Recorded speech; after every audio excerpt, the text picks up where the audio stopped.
tem uma vitória e um empate no início do quadrangular, para os bicolores isso é muito animador. Depois da primeira vitória na segunda fase da Série C, nada como um dia de folga. A reapresentação do elenco do Paysandu será hoje na Curuzu. Um descanso a mais para dar sequência ao trabalho na busca pelo acesso. A gente perdeu uma noite de sono no domingo, né, do sábado para o domingo, viajando, chegou no domingo aqui ao meio-dia. E o desgaste mental, psicológico. A gente tem uma carga de jogos muito grande dentro do ano e a gente acredita muito nessa recuperação mental, do atleta realmente tirar a cabeça do ambiente de trabalho, coisa que as pessoas no dia a dia fazem muito, né? Todo mundo tem seu final de semana, sábado e domingo, basicamente, ou pelo menos um dia de folga, e no futebol inexiste um pouco isso. A tal intensidade virou palavra-chave sob o comando de Hélio dos Anjos. Nos bastidores das partidas, isso fica bem evidente, seja pelo comportamento em campo ou pelo discurso a cada novo desafio. A nossa meta é ganhar o jogo. A nossa meta é chegar entre os dois desse grupo. Esqueçamos de tudo. Não nos limite fisicamente, não nos limite emocionalmente e nem tecnicamente. O acreditar é que faz a gente alcançar as metas. Olha a da semana que a gente faz, velho. O tanto que a gente corre, o quanto que a gente faz força. Então, velho, agora é a oportunidade da gente desfrutar, velho. Tudo que o Hélio falou, a gente precisa melhorar. A gente tem que ficar entre os 4. A gente não precisa de um herói só, não. Todos aqui vão ser heróis, todos aqui vão ser guerreiros. Vamos juntos, vamos juntos. Na vitória por 1-0 sobre o Amazonas, o time não contou com um dos principais motivadores, o treinador. Pela segunda vez desde que voltou ao Papão, Hélio foi substituído por Guilherme dos Anjos, filho e auxiliar técnico com quem tem dividido a responsabilidade na caminhada rumo ao acesso. Guilherme, tamo junto. Contamos com o seu apoio. Pode ter certeza que a gente respeita você como respeita o Hélio. Vamos junto aí, vamos conseguir essa vitória. Vamos comemorar junto, rapaziada. Bora! Eu fui ganhando o meu espaço dentro do trabalho, fui ganhando a importância que ele hoje me dá para poder comandar, e eu acho que os atletas sentem isso. Eu acho que o respeito você não conquista com seu nome, com seu cargo, você conquista com o trabalho. E eu acho que os atletas estavam totalmente tranquilos e demonstraram essa tranquilidade, esse respeito. Eu agradeço a eles sempre porque eles são aquilo que nós somos lá dentro do campo. O resultado do último jogo deixou o Paysandu em uma boa posição na busca pelo acesso. O clube está em segundo lugar no Grupo C, mas ainda faltam 4 rodadas para o tão sonhado retorno à Série B. Por isso, a equipe técnica tem apostado em uma característica que vai muito além do futebol: a humildade. A gente nunca pode esquecer pelo aquilo que a gente passou para chegar até aqui. Eu acho que humildade é tudo, para esse momento. Você saber da realidade que você se encontra, você saber que você tem grandes adversários para ultrapassar, são os melhores adversários da competição, todos eles terminaram a competição acima de nós. Então esse tipo de humildade ela é fundamental para você conquistar, né? Você sendo humilde, você não está sendo pequeno, pelo contrário, você está respeitando o seu adversário muito para poder vencê-lo, assim como a gente fez no jogo passado, a gente sabia da qualidade do adversário. O próximo desafio é contra o Botafogo da Paraíba. Nos 10 últimos jogos do Belo, que são levados em consideração pela comissão técnica do Paysandu ao analisar um adversário, o time acumula 4 vitórias, 3 empates e 3 derrotas. Vai ser com certeza uma grande partida e eu não tenho dúvida que vai ser muito mais pressão, muito mais intensa do que foi, por exemplo, até mesmo a partida do Volta Redonda, em função de que provavelmente a gente vai ter recorde de público nesse estádio e assim a gente espera, né? A melhor coisa do futebol é jogar nessas condições.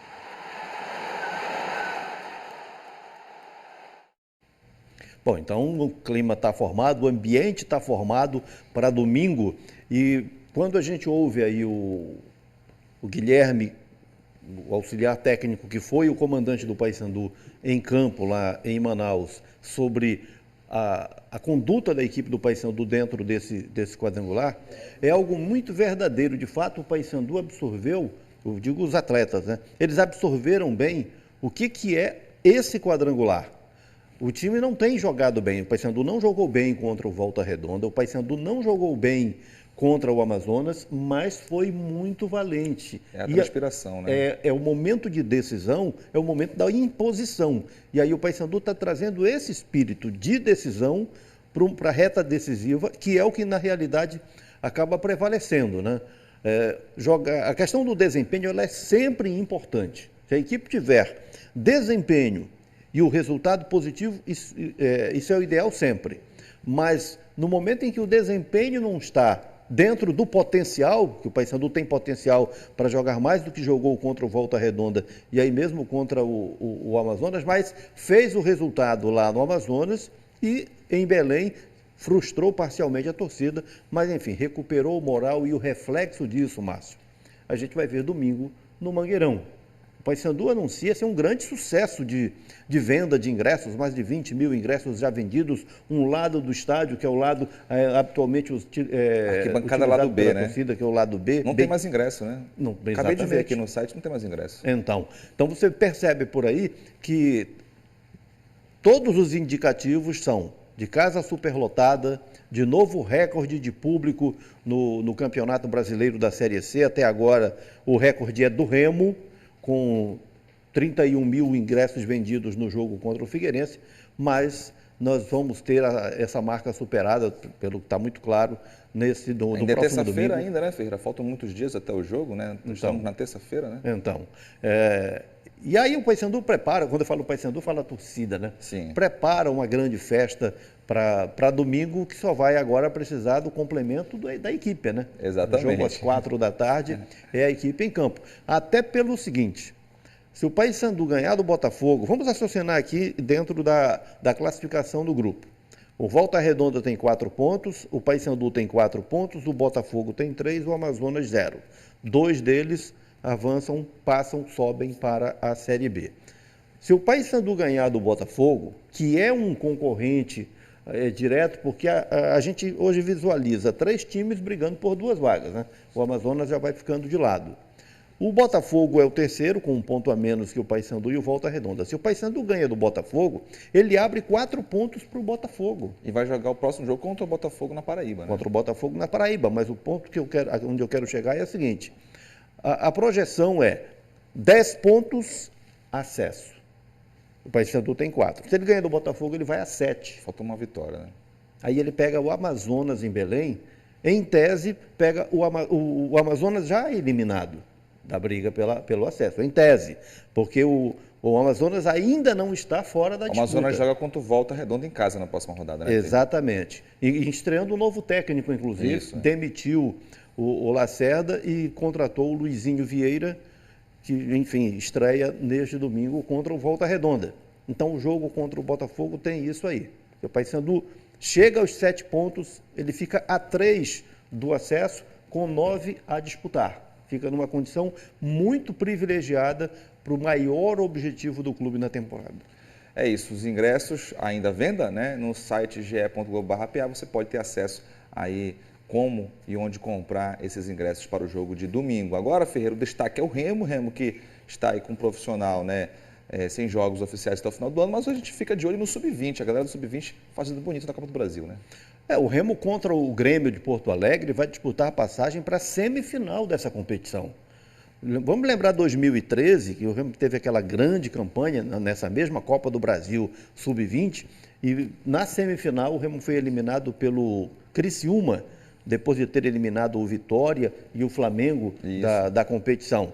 Até então, quem que o Remo tirou do campeonato, da competição? Tirou o Sparta do Tocantins e tirou o São Raimundo de Roraima. Tem o seu grande teste diante do Grêmio. O Remo não perde no Sub-20 há 17 jogos, um time que é muito promissor, mas o Grêmio é o Grêmio. E a Confederação Brasileira de Futebol divulgou ontem as datas dos jogos dessas quartas de final. O Grêmio recebe o Remo no primeiro confronto amanhã, às 7 da noite, em Porto Alegre, e, na verdade, na cidade de Eldorado do Sul. Né? E a partida de volta vai ser na outra quarta-feira, na quarta-feira da próxima semana, dia 20, também às 7 da noite, mas em Belém, no estádio Evandro Almeida. Uma notícia muito relevante do Remo: o Remo vai ter eleições no dia 11 de novembro. Nessa data vai ser eleito o novo presidente, com outros cargos, na diretoria do Clube do Remo. E ontem, Antônio Carlos Teixeira confirmou que é pré-candidato da situação. pré-candidato, ele próprio faz questão de dizer pré-candidato. Por quê? Porque ele só será efetivamente candidato quando houver a inscrição de chapas e isso for formalizado. Mas, enfim, ele já aceitou. E Antônio Carlos Teixeira, portanto, pela situação, e Marco Antônio Pina, pela oposição, são os pré-candidatos de momento, com outras articulações para outros nomes virem ou não a serem confirmados. Vamos também ficar de olho, obviamente. Ferreira, agora você tem informações de um torneio de categoria de base em Castanhal, é isso? Exatamente, Márcio. O futebol do Pará sempre foi muito carente de competições nas categorias de base. Agora nós estamos vendo a Federação Paraense promover a Copa Pará Sub-17, a Copa Pará Sub-20, a Supercopa, e agora nas duas categorias. E agora nós temos um evento novo, que é o Amazon Cup, um evento que foi realizado em Castanhal. Nós estamos com imagens aí durante 3 dias na Semana da Pátria, e foram 44 times das várias regiões do Pará e também 3 times do Amapá, e foi um evento teste. A ideia é que no ano que vem, ano do centenário do Castanhal Esporte Clube, esse evento já tenha uma dimensão muito maior, mas foram 1.200 atletas que circularam nas competições, Márcio, entre 11 e 15 anos, e com observadores de grandes clubes selecionando atletas. Esses clubes, pelo relato que nós temos, pelo relatório da competição, selecionaram cerca de 30 garotos para testes em grandes clubes. Daqui a pouco eu vou falar desses grandes clubes. Enquanto isso, a gente está curtindo as imagens. Foram 3 categorias, sub-11, sub-13 e sub-15. No sub-11, o campeão foi o Paysandu. No sub-13, a Tuna Luso-Brasileira foi a campeã. E no sub-15, o Paysandu campeão. Olha a festa da meninada. Portanto, o Paysandu campeão em 2 categorias, a Tuna levou a outra categoria nessa competição, e valeu muito a confraternização da garotada e essa fábrica de sonhos, né? Isso. O Amazon Cup é isso, é uma fábrica de sonhos ali, agorizadas, familiares totalmente envolvidos. Também o relatório da competição diz que foram cerca de 4.000 pessoas circulando no centro de treinamento do Castanhal nos 3 dias do evento. E agora eu vou mostrar uma foto para vocês dos observadores dos clubes. Então aí você tem observador do Fortaleza, tem do Bahia, tem do Fluminense, tem do Atlético Mineiro, alguns outros clubes estavam representados. Esse foi o momento em que eu registrei essa foto aí desses profissionais, e alguns deles a gente teve oportunidade de ouvir sobre as impressões do evento, né, do que o evento causou de avaliação desses profissionais. Um deles, o Maurício. O Maurício está ali bem ao centro, tá, de calça preta e camisa azul marinho. Quem é Maurício? Você lembra do time do Paysandu, campeão brasileiro de 1991? Volante Maurício, lembra? Ah, ele é. Está com essa camisa do... Camisa do Atlético Mineiro. Atlético Mineiro, isso. Hoje ele presta esse serviço e tem essa função, né, de captador de talentos no Atlético Mineiro. E o Maurício foi um dos que se pronunciaram. Vamos ouvir. Observamos bastante esses atletas. Foi uma competição de 1.200 atletas, 44 equipes, né? Então, eu estou levando alguns meninos, alguns nomes na bagagem, para que possam lá no Atlético Mineiro, né? Dar o sonho para eles, né? Quem sabe um garoto sair daqui da região norte, né? Ir para o Atlético Mineiro e fazer parte da fileira do Atlético Mineiro. Como aqui em Belém sempre foi celeiro de craques, né? O mais famoso foi o Giovani, né? A gente sabe que o estado do Pará é uma região próspera, né? Mas eu te confesso que dessa vez a gente se surpreendeu de uma maneira muito positiva. As equipes jogando em alto nível desde o sub-11, né? Então eu gostaria até de parabenizar os organizadores, né? Todos os treinadores desses projetos, desses times aí, porque fica muito mais fácil, né? Para você levar um jogador daqui para um outro cenário, né? Que a gente sabe que São Paulo é o coração realmente do futebol, né? E vem desses garotos sendo bem trabalhados, né? E a gente fica feliz de saber que daqui tem bons profissionais, que daqui vai sair também bons treinadores, né? Bons gestores também. Então Eu achei muito bom, achei fantástico. Nós fizemos esse evento pensando, né, como um evento teste, tendo em vista que ano que vem será o centenário do clube, e referente a esse ano aqui foi espetacular através de todas as logísticas montadas em cima da hora, mas graças a Deus a gente só tem a agradecer a todos que participaram, a todos que deram apoio, né, e tenho certeza que 2024 será um evento muito maior, com muito mais estrutura, e tenho certeza pela grandeza, né, não só do clube, mas também assim, pela estrutura que foi montada para esse grande evento. Um evento que já nasceu grande, né? Foi para um evento teste, muito bom o resultado e as perspectivas são as melhores possíveis. Você sabe que a terça-feira o Bom Dia Pará reserva espaço aqui para os gols dos amadores, né? Então, nesta terça, hoje, portanto, a história foi diferente. Nós deixamos o espaço para o Amazon Campo para ter o destaque aqui do futebol amador. Do futebol amador com imagens, com uma história. Isso. Porque aquele das fotos... Continua, né, Ferreira? Aí vai rolar. Bora lá, então? Aí não tem perda de tempo. Vamos lá. Começando aqui com quem? Com os amigos da Marquês, bairro da Pedreira, Belém. Aí está. Quando a gente fala dos amigos da Marquês, há uma prevalência de bicolores aí. Aliás, são todos, né, Márcio? Tem um ali, tem um remista ali, ó, lá atrás. Então, está feita aí. Exatamente. Então, é uma confraternização que envolve aí azulinos e bicolores, e tem um tunante também ali no meio. O Juventus FC é da Pratinha 2, Belém, é da Pratinha 2 e tem 2 uniformes na foto também. Eu acho que é o oficial e o reserva, né? Exatamente, Márcio, legal. Isso aí. E agora, quem é que vem depois do Juventus?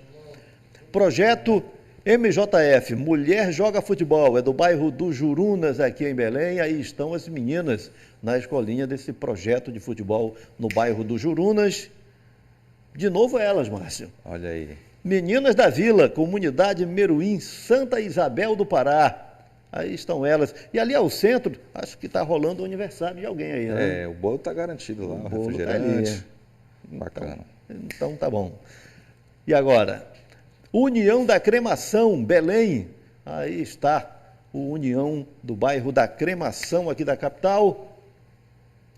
Atlético Bom Jesus, Guamá, Belém. Essa foto é a terceira vez que ela veio aqui. A mesma foto. Então, ok, o Atlético Bom Jesus, como todos os times, tem sinal verde aqui, mas... Bora mudar o repertório aí, né? Atualizar a foto. Exatamente. E agora, é a vez do DDC. DDC é 10 de cada. Campeão do bairro Santa Lúcia, Marituba. Aí no momento de festa, na comemoração. Esporte Clube Cametá é um time de cametaenses que moram aqui em Belém, portanto a colônia cametaense representada aí pelo Esporte Clube Cametá. Veteranos da 8 de maio, Icoaraci. Está aí o rubro-negro da Vila de Icoaraci.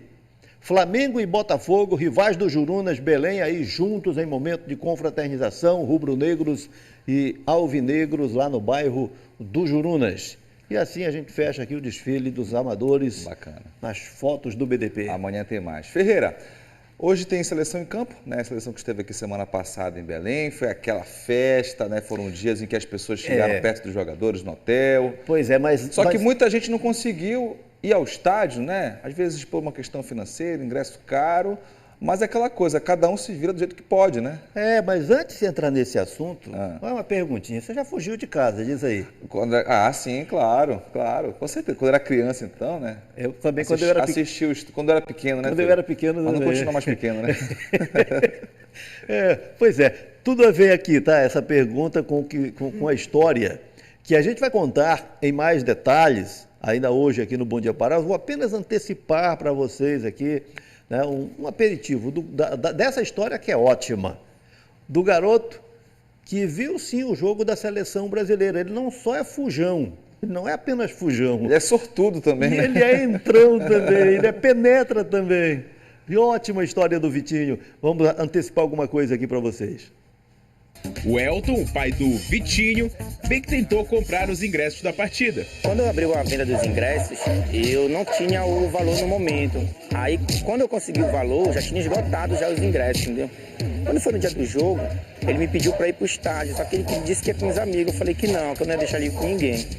Aí eu me arrumei com o pessoal pra gente assistir o jogo, ali num lugar mais movimentado, né? E convidei ele pra ir com a gente. Aí eu falei que eu não queria ir, eu pedi 10 reais pra ele. Quando eu procuro à noite, né? À noitinha, e ele não estava em casa, aí eu fiquei muito preocupada assim. O garoto já estava a caminho do Mangueirão, quase 2 quilômetros de distância.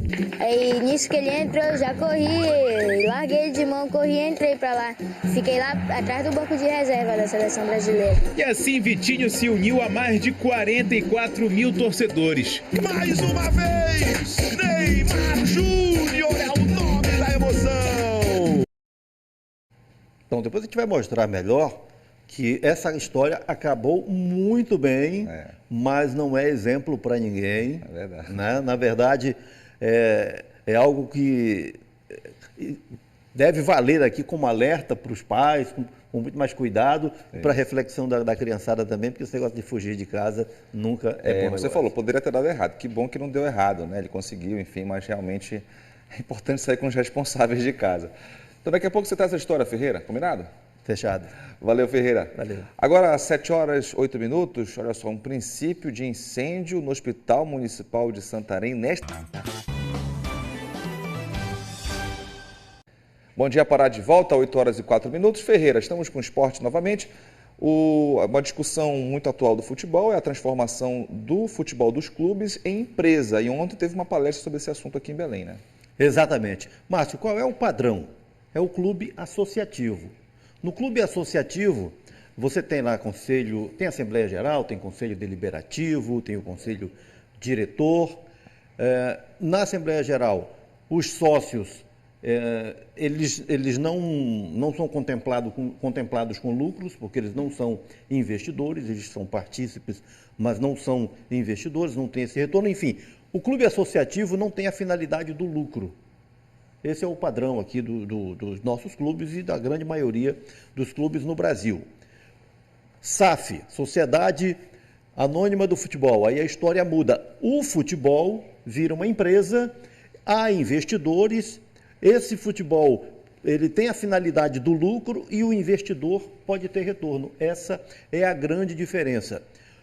Ontem à noite em Belém, a Associação da Advocacia Paraense promoveu uma palestra. Nós estamos aí com alguns momentos do evento, né, com 2 especialistas, o Rodrigo Monteiro de Castro, um dos autores da lei da SAF, e também um homem de mercado, que é o Rodolfo Riechert, que falou muito sobre como que o mercado enxerga, como que funciona essa dinâmica dos investimentos, e aí toda a plateia, né, sobretudo advogados, a maioria do pessoal do direito.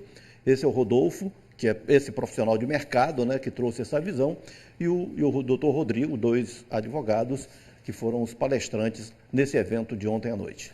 E agora, Ferreira, uma história que chamou bastante atenção, todo o Brasil, inclusive, né? A história do menino Vitinho, né? E você já vai conhecer aqui toda a história, desde o momento em que ele foge de casa até o momento em que ele entra no Mangueirão e assiste, sim, o jogo da seleção brasileira. Ele só tinha a coragem e um sonho. Zerei a vida. Esse é o Everton, mas pode chamá-lo de Vitinho. A fama dele chegou na vizinhança. Os amigos dele chamaram de Fujão para ele. O garoto Fujão tem hoje o que muita gente sonha ter um dia. O brasileiro sonha, né? Tirar uma foto, pegar um autógrafo. Poxa, isso é muito bom demais. A seleção brasileira esteve em Belém na semana passada para enfrentar a Bolívia na estreia das eliminatórias da Copa do Mundo. O Elton, o pai do Vitinho, bem que tentou comprar os ingressos da partida. Quando eu abri a venda dos ingressos, eu não tinha o valor no momento. Aí, quando eu consegui o valor, já tinha esgotado já os ingressos, entendeu? Quando foi no dia do jogo, ele me pediu para ir pro estádio, só que ele disse que ia com os amigos. Eu falei que não ia deixar ele ir com ninguém. Aí eu me arrumei com o pessoal pra gente assistir o jogo, ali num lugar mais movimentado, né?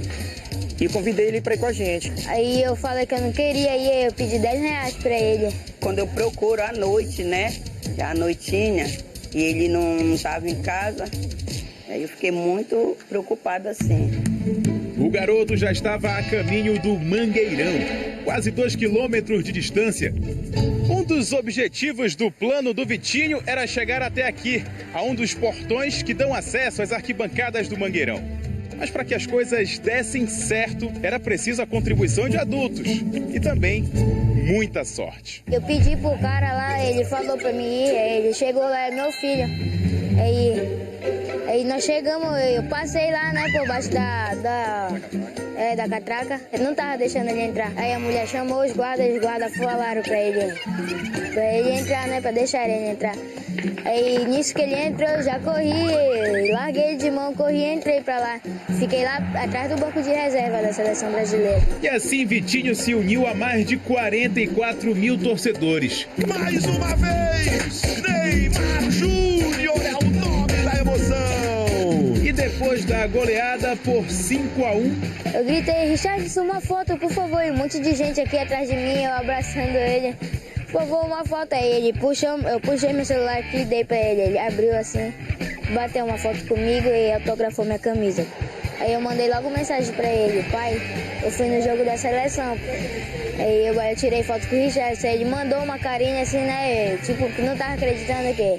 Às vezes eu minto pra ele. Eu tava acreditando. Aí depois, logo em seguida, ele mandou as fotos do jogo, dele com o Richarlison lá e tudo. Aí eu falei que esse moleque é demais. Sonho realizado com sucesso. História viralizando na internet. Até o Richarlison postou. Mas o que aconteceu com o famoso garoto fujão na hora de voltar para casa? Tem que chamar atenção, né? A gente não pode também aplaudir uma situação dessa, porque senão vira rotina, né? A gente vai querer fugir toda vez. Mas dessa daí a gente abre uma exceção para ele. Então, ele tá perdoado. Já ouviu falar em água na laje? Esse caso aí dele. Que penetra, que arranja um jeito e chega lá. Olha o Vitinho. O Vitinho um dia, Márcio, vai ser pai, vai ser avô. Ele vai poder mostrar não só o que ele fez, mas que está registrado, que ficou famoso, que teve repercussão. Que não faça novamente, né? Aí tem aquela história, faça o que eu digo, não faça o que eu faço. Ele vai orientar os filhos e os netos, né, a não fazerem o que ele fez, que rendeu toda essa história, que ele foi muito bem sucedido, mas a atitude que ele teve não é exemplo para ninguém. É verdade. Ferreira, muito obrigado pelas informações, pela participação. Amanhã tem mais. Fechado, valeu. Valeu, Ferreira. Bom, vamos a Santarém, por lá uma onda de assalto.